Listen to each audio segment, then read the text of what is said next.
Hello दोस्तों, welcome to PW only IAS.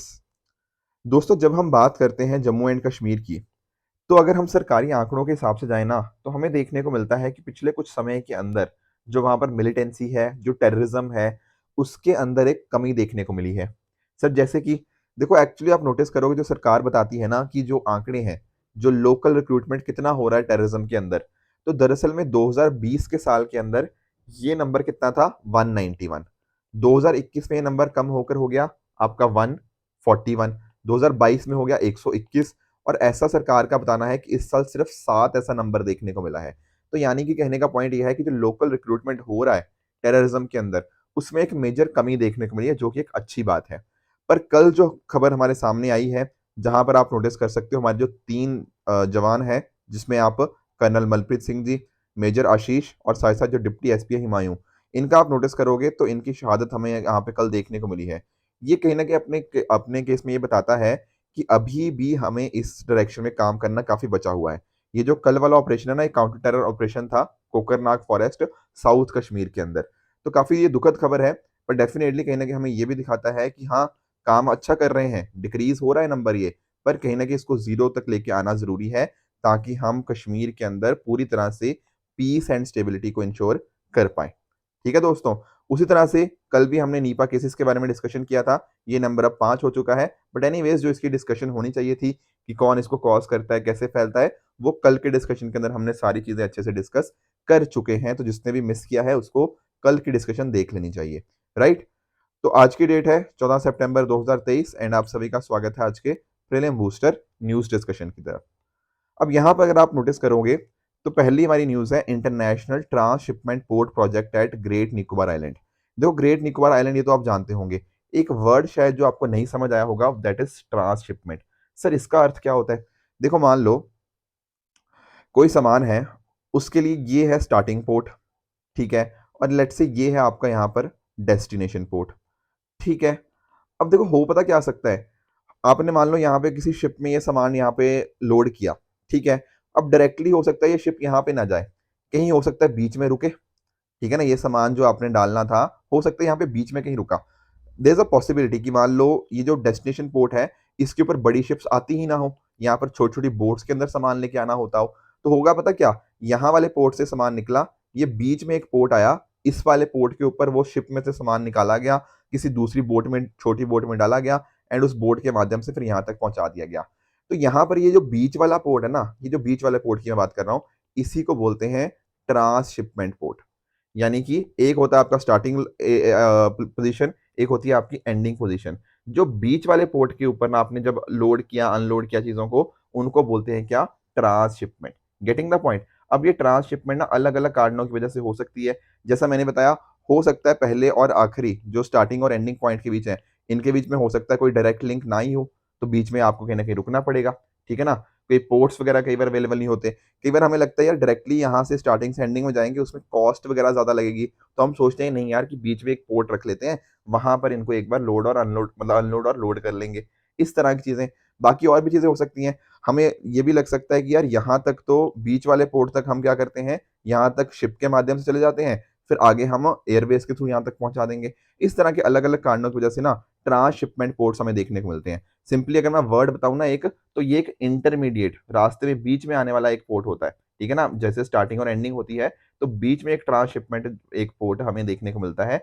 ऐसा यहाँ पे हम ट्रांसशिपमेंट पोर्ट कहाँ पे बनाने जा रहे हैं? That is at great Nicobar project, ठीक है, ग्रेट निकोबार आइलैंड के ऊपर। तो ग्रेट निकोबार, अंडमान निकोबार आप जानते ही होंगे, यहाँ पर बनेगा कहाँ पर? गलेथिया बे इन ग्रेट निकोबार इन अंडमान। तो ये आपको पता होना चाहिए कि इंडिया इसको प्लान कर रहा है। अब होगा क्या ना, इसकी कैपेसिटी बहुत ज्यादा होने वाली है, 16 मिलियन कंटेनर्स पर ईयर की ऐसी कैपेसिटी हम यहाँ पे कोशिश कर रहे हैं। पहले केस के अंदर, मतलब पहले फेज के अंदर, हम 4 मिलियन कंटेनर्स को हैंडल करेंगे, फिर इसको अकॉर्डिंगली बढ़ाते बढ़ाते हम 16 मिलियन कंटेनर्स पर ईयर की कैपेसिटी तक पहुंच जाएंगे। ऐसा माना जा रहा है कि इसके ऊपर टोटल 41,000 करोड़ पैसा लगेगा इस प्रोजेक्ट के ऊपर, जो सरकार से भी आएगा और कहीं ना कहीं जो पब्लिक प्राइवेट पार्टनरशिप्स है, वहां से हमें देखने को मिलेगा, ठीक है ना। और भी बहुत सारे प्रोजेक्ट्स है, जैसे एयरपोर्ट भी बनेगा यहाँ पे, टाउनशिप हो गया, gas and solar power plant हो गया, ये सारी चीजें हमें यहाँ पे देखने को मिलेंगी। अब देखो इसका फायदा क्या होगा। आप देखो, चाइना की स्ट्रिंग ऑफ पर्ल स्ट्रेटजी को जानते होंगे, जिसके थ्रू ना कहीं जो चाइना है, इंडिया को इनसर्कल करने की कोशिश कर रहा है, राइट। अलग अलग जगह पे अपने पोर्ट्स बना रहा है, और इसकी जो ये जो हमारा अंडमान निकोबार प्रोजेक्ट है, ये जो स्टेट ऑफ मलक्का यहाँ पे हमें देखने को मिलता है, उसके भी काफ़ी क्लोज़ में है। तो अपने आप में ना इंडिया के लिए स्ट्रैटेजिकली बहुत ज़्यादा इंपॉर्टेंट ये प्रोजेक्ट होने वाला है। बाकी इससे इंडिया की मिलिट्री, नेवल स्ट्रेंथ ये भी डेफिनिटली बढ़ेगी क्योंकि बढ़िया इंफ्रास्ट्रक्चर बनेगा यहाँ पे, ठीक है ना? इंडियन ओशन रीजन के अंदर हमारी जो मैरीटाइम सिक्योरिटी है वो बढ़ेगी और ऐसा बोला गया है कि इसकी नेचुरल डेप्थ कितनी होगी? 20 मीटर तक की होगी। ठीक है ना? इसके साथ में ना इकोनॉमिक बेनिफिट्स भी यहाँ पे हमें देखने को मिलेंगे। जैसे फॉर एग्ज़ाम्पल अभी पता क्या होता है? अभी इंडिया ना इस तरह के ट्रांसशिप्ड कार्गो के लिए डिपेंडेंट किसके ऊपर है? श्रीलंका के ऊपर हो गया, सिंगापुर के ऊपर हो गया, इन पोर्ट्स के ऊपर डिपेंडेंट है। पर अगर इंडिया का खुद का ट्रांसशिपमेंट पोर्ट बन जाएगा, उससे इंडिया का रेवेन्यू लॉस नहीं होगा। Plus at the same time India का इतना बड़ा कोस्ट लाइन है 7500 किलोमीटर लॉन्ग का, ठीक है ना? तो उससे भी हमें बेनिफिट्स यहाँ पे देखने को मिलेंगे। साथ में अगर हम बात करें ना लॉजिस्टिक्स की, अक्सर ना हमारे जो नितिन गडकरी जी हैं, वो अक्सर इस बात का ज़िक्र करते हैं कि इंडिया में एक्सपोर्ट्स वगैरह इसलिए नहीं बढ़ रहे क्योंकि हमारी लॉजिस्टिक्स कॉस्ट काफ़ी हाई है। ठीक है ना? अगर आप नोटिस करो लगभग 14% ऑफ जीडीपी है। इसको हम कम करते-करते 8% तक लेके आना चाहते हैं। ठीक है? क्योंकि दुनिया की जो टॉप मोस्ट कंट्रीज़ है ना, वहाँ पर लॉजिस्टिक कॉस्ट लगभग 8% ही आती है। अब इतनी ज़्यादा कॉस्ट है, कहीं न कहीं उससे हमारे जो प्रोडक्ट्स होते हैं ना, वो दुनिया भर में कॉम्पिटिटिव नहीं रह पाते। तो एक्सपोर्ट कॉम्पिटिटिवनेस को बढ़ाने के अंदर हमारी हेल्प करेगा क्योंकि लॉजिस्टिक इनएफिशिएंसी को ये खत्म कर देगा। साथ में और भी बहुत सारी फैसिलिटीज़ यहाँ पे प्लान करी जाएँगी कि यहाँ पे शिप रिपेयर भी होगा, क्रू चेंज की फैसिलिटी होगी, बंकरिंग हो गया, वेयर हाउस हो गया, ये सारी चीज़ें यहाँ पे बनाई जाएँगी।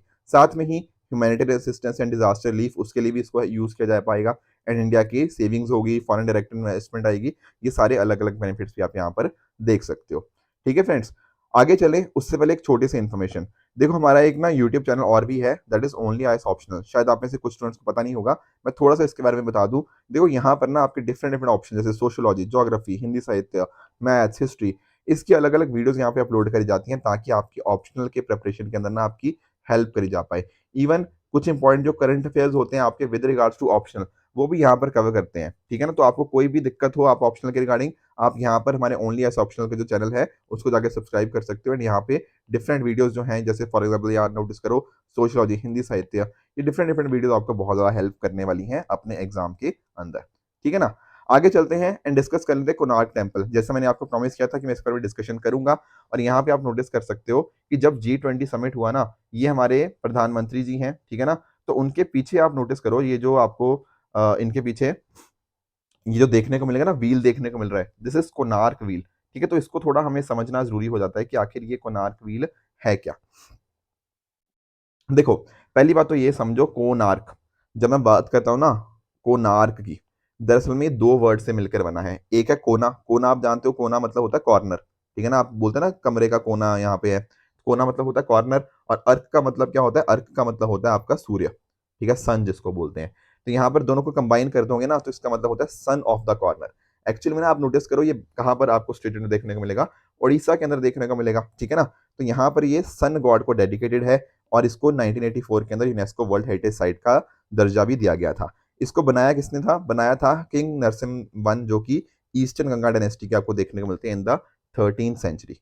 अब यहाँ पर एक चीज़ आपको जाननी ज़रूरी है, वो है कि एक्चुअली ये कौन-सी स्टाइल ऑफ आर्किटेक्चर है। तो ये आपका कलिंगा स्टाइल ऑफ आर्किटेक्चर हमें यहाँ पे देखने को मिल जाता है।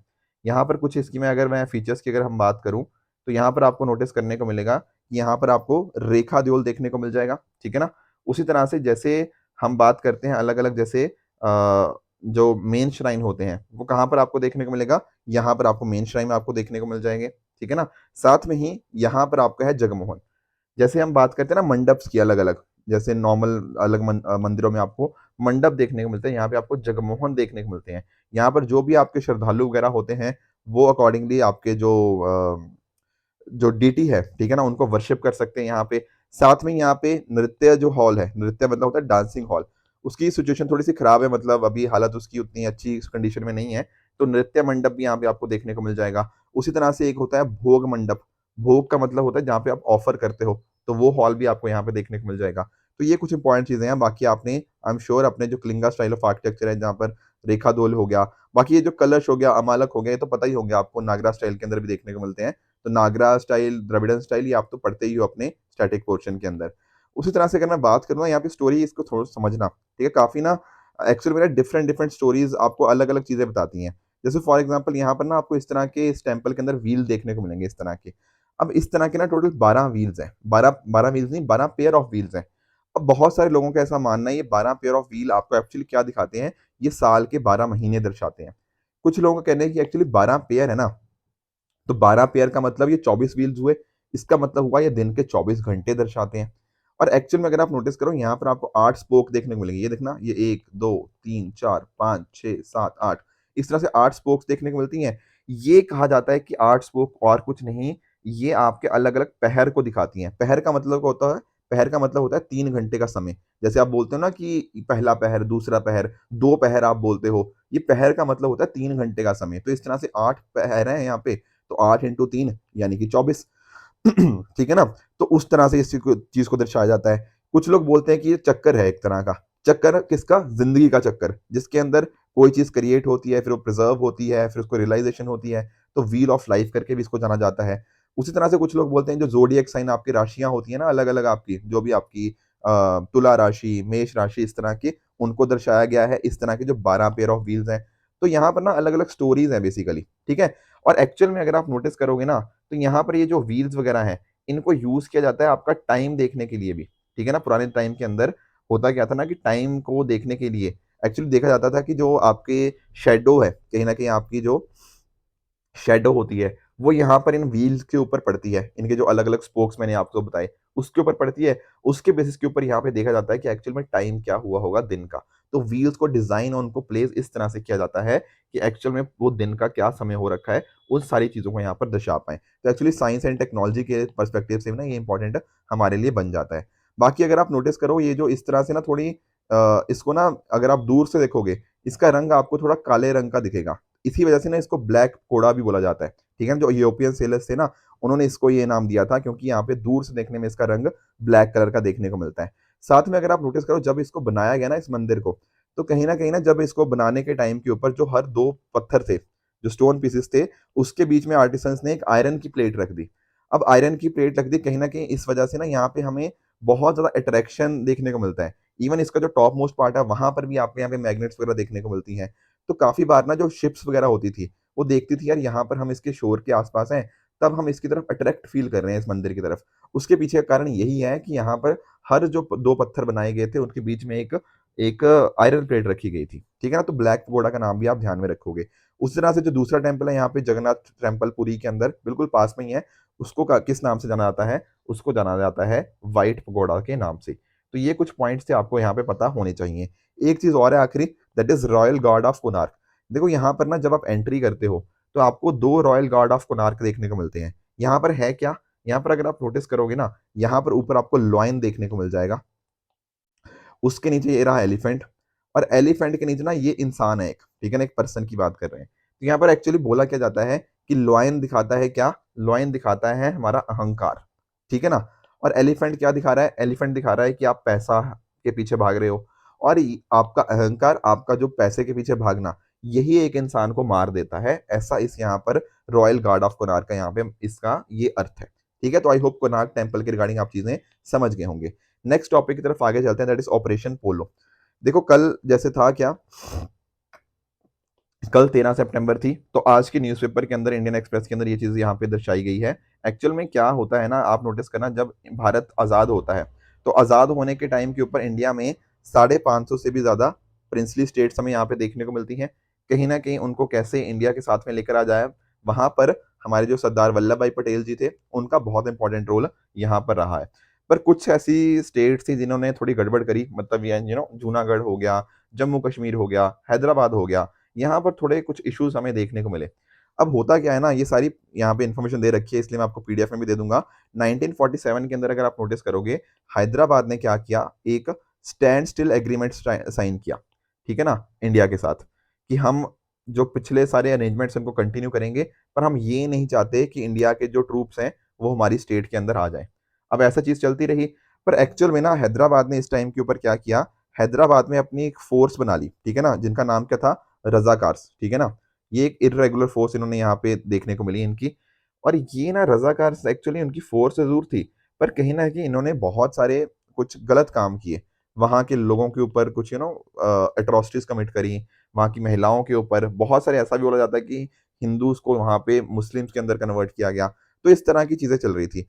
ऐसे टाइम के ऊपर हमारे जो होम मिनिस्टर थे सरदार वल्लभ भाई पटेल जी, उन्होंने क्या किया, उन्होंने यहाँ पे पुलिस एक्शन किया और इसी पुलिस एक्शन का नाम क्या था, ऑपरेशन पोलो। ठीक है ना। तो ये चीज हमने स्टार्ट कब करी, 13 सितंबर 1948 को, और 5 दिनों के अंदर ही यानी कि बाय 18 सितंबर 1948 हमने इस पर्टिकुलर प्रिंसली स्टेट को अपने इंडियन यूनियन के साथ यहाँ पे इंटीग्रेट कर लिया।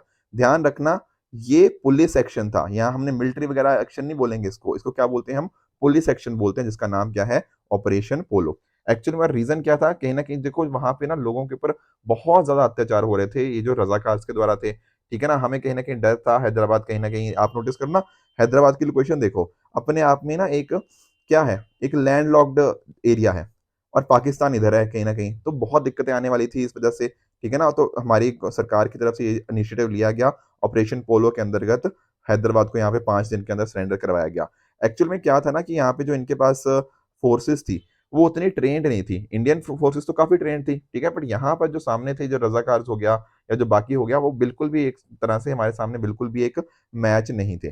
पर फिर भी ठीक है ना, इंडिया ने ये चीज इंश्योर करी, निजाम ने 17 सितंबर को यहाँ पे सीज फायर को अनाउंस कर दिया, और 18 सितंबर को अगर आप नोटिस करोगे तो जो हमारे मेजर जनरल थे उनके सामने यहाँ पे उन्होंने सरेंडर कर दिया, एंड अकॉर्डिंगली बहुत सारे जो हमारे जैसे ठीक है ना, उनको अशोक चक्र वगैरह भी मिला इसके रिगार्डिंग, उन्होंने एक्चुअली अपनी ना जान गंवा दी इस चीज़ के अंदर, अपनी शहादत यहाँ पे हमें देखने को मिली। तो ये कुछ इंपॉर्टेंट चीज़ें थी जो आपको ऑपरेशन पोलो के रिगार्डिंग पता होनी चाहिए थी। ठीक है, उसी तरह से आगे बढ़ते हैं, वेस्ट टू वेल्थ के बारे में पढ़ लेते हैं। देखो स्वच्छ भारत मिशन हमने पिछले दिनों के अंदर भी पढ़ा था, ठीक है ना, अभी तक आप जानते हो कि बहुत सारे इसके अंदर अच्छे काम हुए हैं। अभी एक स्पेशल कैंपेन 3.0 चल रहा है, जिसके अंतर्गत पता क्या होगा, 2 अक्टूबर से लेकर 31 अक्टूबर तक ही चलेगा, जहां पर फोकस होगा क्लीनिनेस के ऊपर, और स्पेशली फोकस रहेगा वेस्ट टू वेल्थ और वेस्ट टू एनर्जी के ऊपर।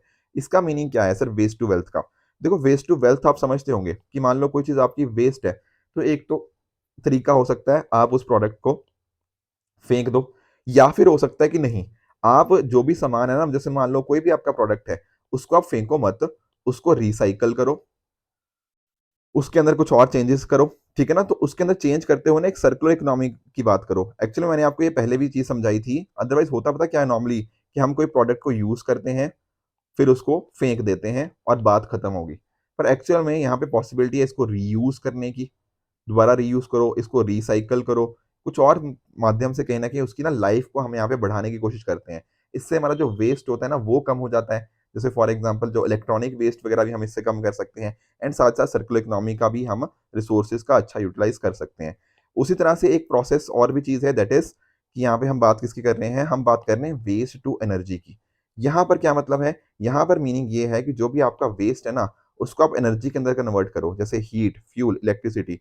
यहाँ पर ये सारी चीज़ों की बात करी गई है। जैसे फॉर एग्जांपल यहाँ पर लेट से आपके पास किसी भी तरह का वेस्ट है, म्यूनिसिपल सॉलिड वेस्ट हो गया, एग्रीकल्चर वेस्ट हो गया, फूड इंडस्ट्री वेस्ट हो गया, ये सारे वेस्ट को हम क्या कोशिश कर रहे हैं, इनको कोशिश कर रहे हैं किसी ना किसी तरह से हम एनर्जी के अंदर कन्वर्ट करने की। सर जैसे कि, जैसे देखो एक प्रोसेस हो सकता है आपका पायोलॉसिस। ठीक है, इसके अंदर पता क्या होता है पायोलॉसिस के अंदर, आपका जैसे वुड हो गया, आपका बायोमास हो गया, या फिर इस तरह के जो भी इस तरह का आपका वेस्ट प्रोडक्ट है, स्पेशली ऑर्गेनिक वेस्ट की बात कर रहा हूँ, उसको हीट किया जाता है ऑक्सीजन के बिना। ठीक है ना, जब ऐसा होता है ऑक्सीजन के बिना इसको हीट किया जाता है, तो वहां से हमें बायोफ्यूल्स, बायोचार, ये सब मिलता है। तो ये इससे क्या हुआ, आपने वेस्ट को कन्वर्ट कर दिया ना आपने एनर्जी के अंदर। उसी तरह से जैसे गैसिफिकेशन का प्रिंसिपल हो गया, गैसिफिकेशन के अंदर क्या हो रहा है, यहाँ पर भी ना आप क्या कर रहे हो, जो अलग अलग आपके कार्बन बेस्ड मटेरियल्स हैं, उनको भी आप यहाँ पर क्या कर रहे हो, जो सिंथेटिक गैस है जिसको हम सिन गैस के नाम से बोलते हैं, उस गैस के अंदर यहाँ पर कन्वर्ट किया जा रहा है। फिर इस सिन गैस को आप फ्यूल की तरह यूज कर सकते हो, या फिर अलग अलग इंडस्ट्रियल प्रोसेस के अंदर यूज कर सकते हो। तो क्या हुआ, यहाँ से भी आपने वेस्ट को कन्वर्ट कर दिया ना एनर्जी के अंदर।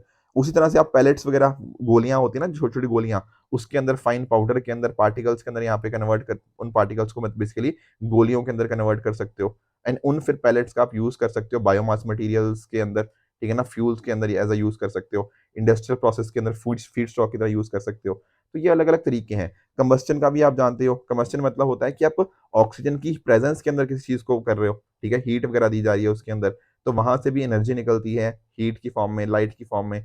ठीक है ना, तो इस तरह के ये प्रोसेस हमें यहाँ देखने को मिलते हैं। ये सारे क्या है, वेस्ट को वेल्थ में कन्वर्ट करने के अंदर, या आई शुड से वेस्ट को एनर्जी के अंदर कन्वर्ट करने के अलग अलग तरीके यहाँ पे हमें देखने को मिल जाते हैं। सरकार ने बहुत सारे और इनिशिएटिव भी स्टार्ट किए हैं, जैसे national bio energy programme start हुआ है, ठीक है, by ministry of new and renewable energy. यहाँ पर फोकस यही है कि आप बायो एनर्जी प्लांट्स को सेटअप करो, तो उसके लिए आपको सेंटर की तरफ से फाइनेंशियल असिस्टेंस दी जा रही है। उसी तरह से एक ministry of petroleum and natural gas, इन्होंने सतत इनिशिएटिव यानी कि sustainable alternative towards affordable transportation, ये यहाँ पर करा गया है, ठीक है ना, ताकि कहीं ना कहीं ऑटोमोटिव फ्यूल्स के रिगार्डिंग हो पाए। उस तरह से गोवर्धन स्कीम है, जो कौन मिनिस्ट्री है उसके रिगार्डिंग, मिनिस्ट्री ऑफ जल शक्ति। ये देखती है कि जैसे कम्युनिटी बायोगैस प्लांट्स को यहाँ पे सेटअप करना है, तो उसके लिए 50 लाख रुपया पर डिस्ट्रिक्ट की फाइनेंशियल असिस्टेंस इसके द्वारा दी जाती है। तो इस तरह से बहुत सारे इनिशिएटिव्स हैं जो या तो वेस्ट टू वेल्थ को या फिर वेस्ट टू एनर्जी को यहाँ पे इस तरह से सप्लीमेंट करते हैं। ठीक है फ्रेंड्स, एक छोटी सी न्यूज़ और है जो है आपकी आरबीआई के रिगार्डिंग। देखो आरबीआई आप जानते हो कहीं ना कहीं रेगुलेटर है पूरे हमारे बैंकिंग सेक्टर का। तो आरबीआई के द्वारा ना आपके जो भी आपके बैंक्स हैं, ठीक है ना, आपके एनबीएफसीज हो गया, ठीक है ना, नॉन बैंकिंग फाइनेंशियल कंपनीज हो गया, आपके हाउसिंग फाइनेंस कंपनीज हो गया, आपके कोऑपरेटिव बैंक्स हो गया, इनको एक दिशा निर्देश दिए हैं। सर क्या निर्देश दिए हैं? इनको निर्देश ये दिए हैं कि मान लो आपसे कोई बंदा लोन लेने आया, ठीक है ना, और आपने उसके कुछ कागज गिरवी रख दिए, ठीक है ना, जैसे उसके कुछ भी प्रॉपर्टी हो सकता है या कुछ और मूवेबल एसेट्स भी हो सकते हैं, उनको गिरवी रख दिया, ठीक है, अपने पास आपने कागज रख लिए। अब अगर उसने पैसा आपको रिटर्न कर दिया, तो आप उसके 30 दिनों के अंदर ना उसके पूरे जो भी उसके कागज थे वो उनको वापस कर दो, ठीक है ना। अगर उसने पैसा वापस कर दिया तो अभी तक आप उसके कागज क्यों रख के बैठे हो अपने पास, ठीक है ना। तो यहाँ पर यही बात बोली गई है कि यहाँ पर जो भी उसके मूवेबल या इमूवेबल मतलब चल संपत्ति या अचल संपत्ति, वो सारी की सारी रिलीज कर दो with in the 30 days of full repayment. ये यहाँ पे ऐसा बात करी गई है। अब ऐसा आरबीआई ने क्यों बोला कि 30 दिन के अंदर वापस कर दो? क्योंकि अभी तक ना ऐसा आरबीआई ने नोटिस किया कि एक्चुअली ना सारे लोग अपने अपने हिसाब से कुछ कुछ प्रैक्टिसेस फॉलो कर रहे थे। कोई बहुत ज़्यादा टाइम लगा रहे थे, कोई 6 महीने लगा रहे थे। तो इस तरह से कोई सिंगल प्रैक्टिस नहीं थी, जो कि अपने आप में सही चीज़ नहीं है। कम टाइम के अंदर ये चीज़ होनी चाहिए। तो 30 डेज के विद इन ये सारे यहाँ पर जो एंटिटीज की मैंने बात करी, बैंक्स, एनबीएफसी, एचएफसीज और कॉपरेटिव्स, इनको यहाँ पे चीज़ें वापस करनी पड़ेंगी। ठीक है फ्रेंड्स, तो ये थी आज की डिस्कशन। इसी तरह से मैं आपको कुछ होमवर्क दे रहा हूँ। ये 3 क्वेश्चन आपके ट्रू और फॉल्स के हैं, जिनका मुझे आप नीचे कमेंट्स में आंसर बताओगे कौन सा ठीक है कौन सा गलत है। उसी तरह से कल जो नीफा वायरस डिस्कस किया था, उसके लिए मैंने आपको होमवर्क दिया है, ठीक है, इसका भी मुझे आप आंसर बताना। एक कुछ दिन पहले ना हमने एक अकीरा के बारे में डिस्कशन किया था, तो एक बार कोशिश करना इस पर्टिकुलर क्वेश्चन का भी मुझे आंसर करने की, आप बताना कि इसका सही आंसर क्या होगा। कल जो होमवर्क दिया था उसका क्विकली एक बार आंसर देख लेते हैं। किलवा वॉल्केनो की अगर हम बात करें तो ये क्या हमें हवाइन आइलैंड के अंदर देखने को मिलेगा? बिल्कुल करेक्ट है, तो ये बात बिल्कुल ठीक है।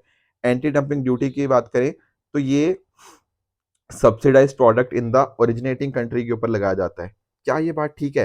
देखो एक्चुअल में क्या होता है, anti dumping duty originating country थोड़ी लगाएगी। यहाँ पर कौन लगाएगा? यहाँ पर लगाएगी दूसरी वाली कंट्री। अब खुद देखो ना, अगर चाइना ने कहीं ना कहीं मतलब चाइना की किसी कंपनी ने डंपिंग कर रही है, तो चाइना थोड़ी लगाएगा, इंडिया वाले लगाएंगे ना। तो एंटी डंपिंग ड्यूटी उस एक्सपोर्टर या उस कंट्री के अगेंस्ट लगाई जाती है जब हमें लगता है कि वहां पे प्रोडक्ट्स को बहुत लो रेट के ऊपर यहाँ पे सेल किया जा रहा है, तो ये अपने आप में फॉल्स हो जाएगा। तीसरी बात करें शांति स्वरूप भटनागर अवार्ड की, तो 50 लाख क्या क्या कैश कंपोनेंट होता है? नहीं, यहाँ पे 5 लाख की बात हुई है। आचार्य विनोबा भावे जी की बात करें तो इन्होंने भूदान मूवमेंट को लॉन्च किया था, ये बात बिल्कुल यहाँ पे करेक्ट है। लास्टली डीपा वायरस, तो ये एक जूनोटिक वायरस है, एनिमल से ह्यूमन में ट्रांसफर होता है, ये बात भी बिल्कुल करेक्ट हो जाएगी। उसी तरह से मैंने आपको एक होमवर्क दिया था with regards to IIP, index of industrial production. देखो एक्चुअल में आपको मैं अगर थोड़ा सा समझाने की कोशिश करूं, पहले तो ये बात समझो कि जो आईआईपी है ना, उसको कौन रिलीज करता है, मतलब ध्यान से समझना, आईआईपी को रिलीज करता है कौन? एनएसओ, नेशनल स्टैटिस्टिकल ऑफिस, जो आता है कौन सी मिनिस्ट्री के अंदर? Ministry of statistic and programme implementation के अंदर, ठीक है ना। तो ये क्या बताता है? इंडेक्स ऑफ इंडस्ट्रियल प्रोडक्शन, किस तरह से इंडस्ट्रियल प्रोडक्ट्स का जो प्रोडक्शन है उनकी वॉल्यूम के अंदर एक पर्टिकुलर टाइम पीरियड के अंदर क्या बदलाव आया। नाम वही है ना, इंडेक्स ऑफ इंडस्ट्रियल प्रोडक्शन। तो उसका इंडेक्स है, मतलब इंडस्ट्रियल प्रोडक्शन कैसे बदला है उसके रिगार्डिंग था, ठीक है। अब आईआईपी में ना अलग अलग हमें सेक्टर्स देखने को मिलते हैं। अब एक्चुअली में अगर आप नोटिस करोगे ना, तो 8 हमें कोर सेक्टर्स देखने को मिलते हैं। और ये जो कोर सेक्टर का डेटा है ना, ये कौन निकालता है? ये निकाला जाता है, आपका ध्यान रखना, ये आपका जो ऑफिस ऑफ इकोनॉमिक एडवाइजर है, ठीक है ना। तो ये बात ध्यान में रखना, अगर 8 कोर सेक्टर की बात करोगे तो वो आएगा by office of economic adviser, जो आता है कौन सी? Ministry of commerce and industry के अंदर, ठीक है ना, department of promotion of industry and internal trade, उसके अंतर्गत आता है। तो इन 8 कोर सेक्टर्स के रिगार्डिंग ना पूरी इनकी वेटेज है, मतलब टोटल 40% होता है, तो यहाँ पर टोटल 8 सेक्टर्स हमें देखने को मिलते हैं। जैसे आपका रिफाइनरी हो गया जिसका हाईएस्ट वेटेज है, इसके बाद आपका हो गया इलेक्ट्रिसिटी हो गया, उसके बाद आपका स्टील आ गया, फिर कोल आ गया, कोल के बाद आपका आ गया क्रूड ऑयल आ गया, क्रूड ऑयल के बाद आपका नेचुरल गैस आ गया, नेचुरल गैस के बाद सीमेंट आ गया, और ये आ गया आपका फर्टिलाइजर। तो ये 8 कोर सेक्टर हमें यहाँ पे देखने को मिलते हैं। ध्यान में समझ आया?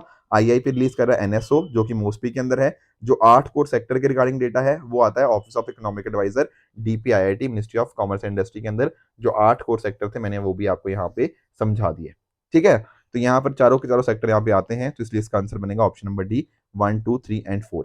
उसी तरह से मैंने एक आपको होमवर्क और भी दिया था, वो था विद रिगार्ड्स टू व्हाट, वो था विद रिगार्ड्स टू आपका जो सीपीआई, कंज्यूमर प्राइस इंडेक्स की बात हो रही थी। देखो यहाँ पे आपको थोड़ा समझाने की कोशिश करूं, एक होता है आपका डब्ल्यूपीआई होलसेल प्राइस इंडेक्स, एक होता है CPI consumer price index. Wholesale नाम से क्लियर है, कहीं ना कहीं ये किस चीज को डिनोट करता है, आपके होलसेल लेवल के ऊपर ना चीजों के अंदर क्या बदलाव आ रहा है, उसको बोल देंगे डब्ल्यूपीआई। सीपीआई क्या करता है, हमारे जो रिटेल बायर्स हैं उसके कॉन्टेक्स्ट में बताता है कि उसके हिसाब से चीजें को बदलाव, उनके रेट के अंदर बदलाव कैसे कैसे आया है। ठीक है ना? जो डब्ल्यूपीआई है वो रिलीज किया जाता है आपके ऑफिस ऑफ इकोनॉमिक एडवाइजर के द्वारा, अभी पढ़ के आए। उसी तरह से अगर मैं बात करता हूँ आपके सीपीआई की, ये रिलीज कौन करता है, आपका एनएसओ रिलीज करता है। ठीक है ना? बाकी आप स्टेटमेंट और देखते हैं, जैसे पहला कह रहा है कि CPI office of economic adviser release करता है, नहीं, ये डब्ल्यूपीआई रिलीज करता है, सीपीआई तो एनएसओ रिलीज करता था। तो पहला स्टेटमेंट गलत हो गया। दूसरा कह रहा है ये हाईएस्ट वेट देता है आपका मैन्युफैक्चरिंग कमोडिटीज को, नहीं, ऐसा नहीं है। देखो मैन्युफैक्चरिंग कमोडिटीज वगैरह जो होती है ना, वो थोड़ा डब्ल्यूपीआई में ज्यादा रोल प्ले करती हैं। यहाँ पर क्या होता है ना, इसके अंदर आपका जो फूड एंड बेवरेजेस हो गया, उनका रोल ज्यादा रहता है, तो दूसरा आपका गलत है। तीसरा कह रहा है कि इसके अंदर हाउसिंग एजुकेशन ये इंप्रूव ये इंक्लूड होता है, ये बात ठीक है। चौथा कह रहा है कि यहाँ पे सीपीआई के अंदर बिजनेसेस के द्वारा परचेज की गई गुड्स होती हैं, नहीं, तो कस्टमर के लिए ना यार, नाम ही कंज्यूमर प्राइस इंडेक्स है, तो यहाँ पे चौथा गलत हो जाएगा। तो इसने पूछा था कितने इनकरेक्ट है, तो इनकरेक्ट तो यहाँ पे टोटल 3 है, इसलिए इसका आंसर क्या बनेगा, सही, सही आंसर बनेगा option number C, only 3। I hope ये क्वेश्चन भी आपको अच्छे से समझ आ गया होगा। ठीक है ना? तो ये इस क्वेश्चन के माध्यम से ना थोड़ा हमने स्टैटिक पार्ट को भी अच्छे से हमने समझ लिया है, कैसे कैसे क्या चीजें वर्क करती हैं और कैसे क्वेश्चन को सॉल्व करना है। अगर आपको आज के लेक्चर की पीडीएफ चाहिए तो आप हमारे Telegram channel PW only S official पे जाके इस लेक्चर की पीडीएफ को एक्सेस कर सकते हो एंड अपनी प्रेपरेशन को और भी बेहतर बना सकते हो। तो आई होप आज का सेशन आप सभी को अच्छे से समझ आया होगा। इसी तरह से आप भी अपने एंड पे हार्डवर्क करते रहिए। Goodbye and good luck.